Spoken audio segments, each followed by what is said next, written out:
చాలా రోజులు అయిపోయింది వేడి క్రికెట్ వార్తల గురించి మనం మాట్లాడుకొని. మరి చాలా ఉన్నాయి విషయాలు. ఒకటి రంజీ ట్రోఫీ ఫైనల్, 2 ఛాంపియన్స్ ట్రోఫీలో జరుగుతున్న అప్డేట్స్, 3 WPL నుంచి అప్డేట్స్. ఇలాగ లైట్ గా కవర్ చేసేసుకున్నాం అనుకో, ఇవాళ వార్తలు నేను పెట్టేస్తాను, మీరు బెట్టింగ్ చేసుకోవచ్చు. ఇంకెందుకు ఆలస్యం, let's get started.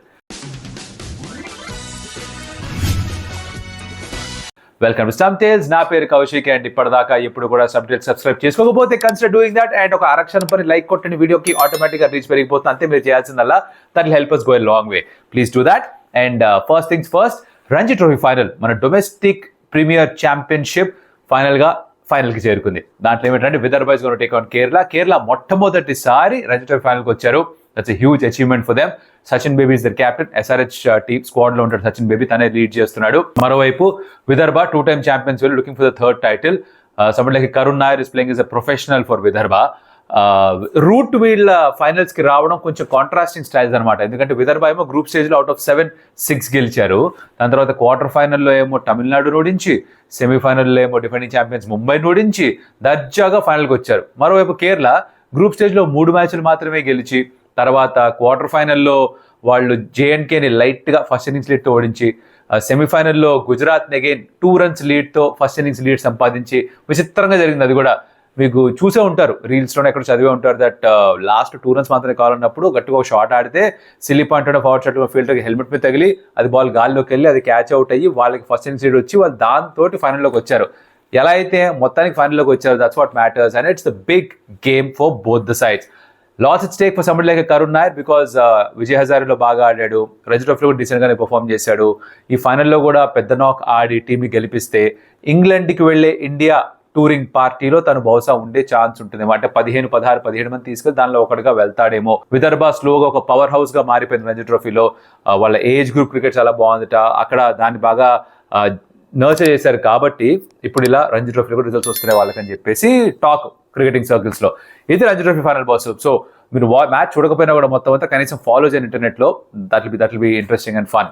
2 champions trophy విషయానికి వస్తే, ఆస్ట్రేలియా సౌత్ ఆఫ్రికా మ్యాచ్ వర్షం కారణంగా రద్దయింది. ఈ ICC ఈవెంట్స్, వర్షము, South Africa, it's a match made in heaven కాదు. 1992లో, 1991లో ఎప్పుడు కంబ్యాక్ చేసిన తర్వాత ఇంటర్నేషనల్ క్రికెట్లోకి, 92లో వరల్డ్ కప్ ఆడుతున్నప్పుడు ఐ స్టిల్ రిమెంబర్ సెమీఫైనల్లో ఇంగ్లాండ్తో ఆడుతున్నారు South Africa. 11 balls 21. Brian McMillan, the big Mac, తను ఇంకా క్రీజ్ దగ్గరే ఉన్నాడు along with the wicket keeper అనుకుంటా. అండ్ వర్షం పడినప్పుడు విచిత్రమైన రూల్ ఏదో వచ్చినప్పుడు, డక్వర్త్ లూయిస్ కాదనుకుంటా, ఇంకేదో తుపా సిస్టమ్ అని నాకు గుర్తు. దయచేసి తనలో కుదించి 1 ball 21 runs అన్నారు. అది ఇంపాసిబుల్గా జరగలేదు. అప్పటి నుంచి మొదలైన వాళ్ళ దురదృష్టం ఇప్పటికీ వదలలేదు. 96లో సౌత్ ఆఫ్రికా ఏం చేశారో గుర్తు రావట్లేదు, కానీ 99లో అయితే వాళ్ళు సెమీఫైనల్స్ దాకా రావడం, ఎలెక్ట్రాన్ లాస్ట్ బాల్ రన్అట్, అదే లాస్ట్ రన్కి రన్అట్ క్లూజ్ ఆడుతున్నప్పుడు వాళ్ళు లీగ్ ఫేజ్లో ఓడిపోయారు. కాబట్టి సెమీఫైనల్ టై అయినా కూడా ఆస్ట్రేలియా ఫైనల్కి వెళ్ళడం అలా జరిగింది. తర్వాత మళ్ళీ ఫైనల్కి వచ్చారు ఒకసారి, దాంట్లో కూడా ఓడిపోయారు అండ్ కళ్ళనీళ్ళు పెట్టేసుకున్నారు. 2003 సౌత్ ఆఫ్రికాలో ఆడుతున్నప్పుడు గ్రూప్ స్టేజ్లో బయటకు వెళ్ళిపోయారు. సో 2024లో T20 వరల్డ్ కప్లో గెలవాల్సిన మ్యాచ్ ఓడిపోయారు. సో వాళ్ళకి ICC ఈవెంట్స్కి పడిసావదు, అస్సలు పడిసావదు. ఉట్టి ఛాంపియన్స్ ట్రోఫీ మాత్రమే 1998లో ఒకసారి గెలిచారు, ఫస్ట్ ఇనాగ్రల్ ఛాంపియన్స్ ట్రోఫీ. అప్పటి నుంచి మళ్ళీ అసలు వాడికి ICC ట్రోఫీ అంటే ఆవిడ దూరంలో ఉంటారనమాట ఈ టీం మొత్తం అంతా కూడా. అయితే వాళ్ళకి మళ్ళీ వర్షం కారణంగా ఒక పాయింట్ మాత్రమే దొరికింది. ఇది మంచిదా కాదా చెప్తా, just be with me for minute. Australia కూడా విచిత్రంగా ఈ ఛాంపియన్స్ ట్రోఫీలో వర్షం బాగానే వెంటాడుతుంది. 2009లో గెలిచిన తర్వాత 2013లో అండ్ 17లో వాళ్ళకి గెలిచింది లేదు మ్యాచ్లు, తెలుసా మీకు? 17లో అయితే 2 మ్యాచ్లు వర్షం కారణంగా రద్దయిపోయాట. అదే bad luck with the rain. అసలు వర్షం ఏంటి రావిలిపిండిలో ఈ టైంలో? మళ్ళీ అనమాట సమ్మర్ సీజన్ జస్ట్ అబౌట్ రాబోతుంది. మనకేది క్లైమేట్ వాళ్ళకి అదే క్లైమేట్, పక్క దేశమేగా. వర్షం ఏంటి వచ్చింది, వాళ్ళ దరిద్రానికి వచ్చింది. ఇప్పుడు సౌత్ ఆఫ్రికాకి 3 points, ఆస్ట్రేలియాకి 3 points. Net run rate South Africa అది బాగుంది. కాకపోతే ఇక్కడ ఇంగ్లాండ్, ఆఫ్ఘనిస్తాన్ వాళ్ళ గ్రూప్లో ఇంకో ది అదర్ 2 teams, వాళ్ళకి ఇప్పటిదాకా గెలుపులేదు. దీంతో ఇప్పుడు ఏమైందిరా అంటే, ఈ ఒక్క పాయింట్ వచ్చి ఆడ్ పాయింట్ వచ్చిన వాళ్ళు ఎప్పుడు ట్రిక్కీగా మారిపోతున్నారు. Tell you why. Afghanistan England మ్యాచ్లో ఫర్ ఎగ్జాంపుల్ ఆఫ్ఘనిస్తాన్ గెలిచింది అనుకుందాం, 2 points వచ్చాయి, ఇంగ్లాండ్ నాక్డ్ అవుట్, ఇది పక్కన పెట్టేసేయండి. ఇప్పుడు ఆఫ్ఘనిస్తాన్కి మిగిలిన ఇంకో మ్యాచ్ ఏంటి? ఆస్ట్రేలియాతో. ఆస్ట్రేలియాకి 3 points ఉన్నాయి, ఆఫ్ఘనిస్తాన్కి 2 points ఉన్నాయి. సో అది కూడా ఒక వర్చువల్ నాకౌట్ గేమ్గా మారిపోతుంది, క్వార్టర్ ఫైనల్ గేమ్గా మారిపోతుంది అనమాట.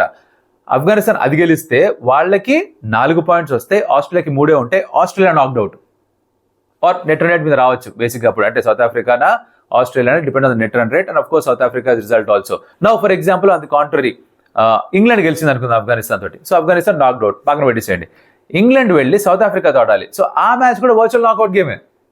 ఇలా గ్రూప్ బి ఇంట్రెస్టింగ్ గా మారిపోయింది జస్ట్ బికాస్ వర్షం పడింది కాబట్టి. ఇప్పుడు దేవుడా దేవుడా దేవుడా దేవుడా అని అందరూ పూజలు చేసుకుంటూ ఉండాలి, just because you don't know what's going to happen. A team వెళ్తుందో అసలు ఈ ఆఫ్ఘనిస్తాన్ ఇంగ్లాండ్ తర్వాత ఏ 3 టీమ్స్ కంటెన్షన్లో ఉండే మనకు అర్థమవుతుంది. అది పరిస్థితి. గ్రూపే అంటారా, ఇండియా న్యూజిలాండ్ ఇద్దరు క్వాలిఫైస్ వచ్చారు, అయిపోయింది. పాకిస్తాన్ బంగ్లాదేశ్ బయటికి వెళ్ళిపోయి వచ్చారు, అది అయిపోయింది. అండ్ పాకిస్తాన్ బంగ్లాదేశ్ ఒక సొల్లు మ్యాచ్ కూడా ఉంటుంది ఇప్పుడు, ఇంకా ఫార్మాలిటీ అనమాట. ఇలాంటి ఫార్మాలిటీ ఓడియా మ్యాచ్ చూసినప్పుడైతే గుండె తరుక్కుపోతూ ఉంటుంది. యాస్టీస్ ఓడియాస్ ఎవరు చూడట్లేదు, అది యాస్టీస్ చచ్చిపోతుంది అంటున్నారు ఆ ఫార్మాటే. అలాంటిది ఇలా డెడ్ రబ్బర్స్ చూస్తే అసలు ఎక్కడ లేని బాధ వచ్చేస్తుంది మనకి. పాకిస్తాన్ సరిగ్గా ఆడక, బంగ్లాదేశ్ సరిగ్గా ఆడక, ఆల్రెడీ వాళ్ళు టోర్నమెంట్ నుంచి బయటికి వెళ్ళిపోయి అయినా మ్యాచ్ ఆడి అది మనం చూసి ఈ ఓడిఐస్ చూస్తుంటే ఒకటే అనిపిస్తుంది, only way to probably save them is probably ఆ ట్రై సిరీస్లు క్వార్టర్ వెనక్కి తీసుకురాలేమో. ఆస్ట్రేలియాలో జరిగి గుర్తున్నాయా కామన్వెల్త్ బ్యాంక్ ట్రై సిరీస్ అని? ఆస్ట్రేలియా ఆడేది ఎలాగో, ఇండియా పాకిస్తాన్ కానీ, ఇండియా శ్రీలంక కానీ, ఆర్ వాళ్ళు న్యూజిలాండ్ ఇంకో కంట్రీ కానీ, ఇలా 3 దేశాలు ఆడేవి. ఎంత బాగుండేది అది, ఎంత ముద్దుగా ఉండేవి ఆ ట్రై సిరీస్లో. ఒక ఎనర్జీ ఉండేది దాంట్లో. అక్కడేగా అసలు విరాట్ కోహ్లీ ఆ 140 కొట్టి చేజ్ మాస్టర్గా మారి ఇండియా 320 40 ఓవర్స్ చేజ్ చేసి రచ్చరచ్చ చేసి మలింగాన్ టేక్ డౌన్ చేసి, అలాంటి మ్యాచ్ అలా గుర్తుండిపోతాయి. అది అది అది మిస్ అవుతున్నా నేను ఆ ఓడిఎస్, అది మిస్ అవుతున్నా. బికాస్ నాకు యాక్చువల్లీ చాలా ఇష్టమైన ఫార్మాట్ ఇది. బికాస్ దీంట్లోనే సచిన్ ఇన్ని సెంచరీలు కొట్టి ఆ డెజర్ట్ స్టార్మ్ చూసి, అంటే అప్పట్లో T20 లేదు కదా, సో ఈ వైట్ బాల్ ఫార్మాట్ ఎంత బాగా నచ్చేది అసలు. అట్లీస్ట్ 90s కిడ్స్కి మీకు ఒక కనెక్షన్ ఉంటుంది దానికి. ఈ 2000 తర్వాత పుట్టిన వాళ్ళు, 2010 తర్వాత పుట్టిన వాళ్ళకి అబ్బే ఓడిఐ అంటారు, కానీ ఓడిఐ ఎంత బాగుంటుందో 90s కిడ్స్ అడిగితే కానీ మీకు అర్థం కాదు. And of course Virat Kohli కూడా చేజ్ మాస్టర్గా మారింది ఈ ఫార్మాట్లోనే కదా. ODI is his bread and butter. And 51 ODI centuries తన దగ్గర ఇప్పుడు, ఈక్వలింగ్ సచిన్ టెండూల్కర్. ఈ జనరేషన్లో ఎవరు కూడా అక్కడికి వస్తారు అనిపించట్లేదు దరిదాపుల్లో కూడా. బికాజ్ సింపుల్ రీజన్, అన్ని ఓడిఐసే జరగట్లేగా. ఇప్పుడు సచిన్ 400 పైగా ఆడారు, విరాట్ కోహ్లీ దాదాపు 300-350 ఆడుంటున్నాడుగా ఈ పాటికి. ఎగ్జాక్ట్ నెంబర్ నాకు తెలియదు, మీకు తెలిస్తే కమెంట్లో చెప్పండి. But say for example somebody like Shubman Gill or Jaiswal or Ruturaj Gaikwad eventually when he comes into the squad, వాళ్ళకి ఇన్ని ఓడిఐలు ఆడే ఛాన్స్ దొరుకుతుందా? I don't think so. So that being in mind, ఏదో ఒకటి చేయాలి ICC to ensure that 50 over దాని రెలవెన్స్ అలానే ఉండాలి. టెస్ట్ క్రికెట్ బాగుండాలి, T20 బాగుండాలి, మధ్యలో ఓడిఐ కూడా సర్వైవ్ అవ్వాలి అండ్ థ్రైవ్ అవ్వాలి. Hopefully somebody finds a way to do that. సరే, ఇది అయిపోయింది, పక్కన పెడదాం. WPL గురించి లైట్గా మాట్లాడదాం. అయితే నా డే ఆఫ్ ఉండింది అనమాట, డే బిఫోర్ యెస్టర్డే. సో నేను మ్యాచ్లు పెద్దగా చూడను ఆ రోజు. నేను బ్రెయిన్కి నాకు I give it free time, I will not watch cricket అని ఫిక్స్ అవుతా. అలా మ్యాచ్ పెట్టేసి ఆర్సీబీ ఇంకా యూపీ వారియర్స్ అలా పడుకుండిపోయా. నేను చూడలే మ్యాచ్. బట్ అఫ్ కోర్స్ ఆ సూపర్ ఓవర్ అవ్వడం, అదే టై అవ్వడం, సూపర్ ఓవర్ దాకా రావడం, 8 రన్లు యూపీ వారియర్స్ కొట్టడం, 8 కొట్టకపోవడం ఆర్సీబీ, ఎందుకో తెలియదు కానీ ఎలిస్ పెరి 90 కొట్టిన తర్వాత తను ఓపెన్ రాకపోవడం బ్యాటింగ్ చేయడం సూపర్ ఓవర్లో, స్మృతి మందన రిచా ఘోష్ రావడం, లెఫ్ట్ హ్యాండ్ స్పిన్నర్ సోఫియా కెల్సన్ వేస్తుంటే అసలు రిచా ఎందుకు స్ట్రైక్లో ఉంది, స్మృతి మందన ఎందుకు స్ట్రైక్ తీసుకోలేదు, ఆర్సీబీ ఏం చేస్తున్నారో వాళ్ళకి తెలియాలి. వరుసగా 2 మ్యాచ్లు గెలవాల్సిన ఓడిపోయారు వాళ్ళు, which puts them in a spot of bother, right? వాళ్ళు ఇప్పుడు తొందరగా దానిలోంచి బయటపడాలి. ఈ టోర్నమెంట్ ఎలాంటిదంటే, ఓ 2 ఓడిపోయా 3 ఓడిపోయా అంటే వరుసగా అదే స్లిపరీ స్లోపు జాడు బండ్లాగా జీయానికి ఎందుకు వెళ్ళిపోతాం. దాని నుంచి ఇప్పుడు కష్టపడితే పైకి ఎక్కాలన్నమాట. అది ఒకసారి మారితే తప్ప ఆ మొమెంటం మారదు. You get what I'm saying, right? అది ఆర్సీబీ చేయాలి నెక్స్ట్ గేమ్లో.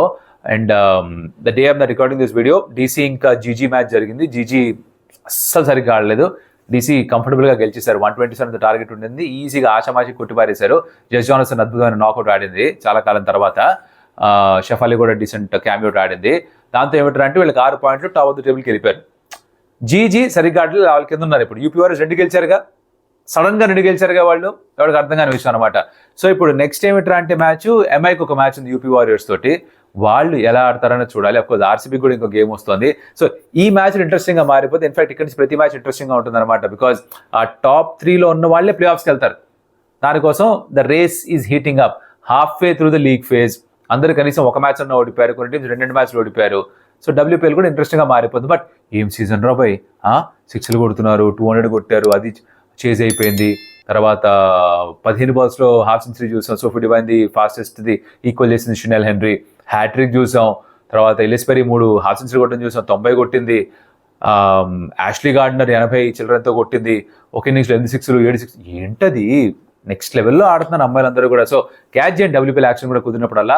ఈ ఛాంపియన్స్ ట్రోఫీ చేస్తున్నప్పుడు నాకు కుదరట్లేదు, లేకపోతే నేను WPL భలే ఎంజాయ్ చేస్తున్నా. చూసుంటారు మీరు నా ఇన్స్టాగ్రామ్ స్టోరీస్, నేను 2 కూడా మా స్టార్ స్పోర్ట్స్ స్టూడియోలో ఓ స్క్రీన్లో WPL, ఓ స్క్రీన్లో ఛాంపియన్స్ ట్రోఫీ పెడితే 2 కవర్ చేస్తున్నాం. చాలా మటుకు కూర్చుని అందరం కూడా ఎంజాయ్ చేస్తున్నాం. అలాగే మీరు కూడా ఏదో ప్లాన్ వేస్తారు నాకు తెలుసు. యూఆర్ స్మార్ట్ ఇంటెలిజెంట్ మావో బ్రోస్ ఆల్ ఆఫ్ యూ.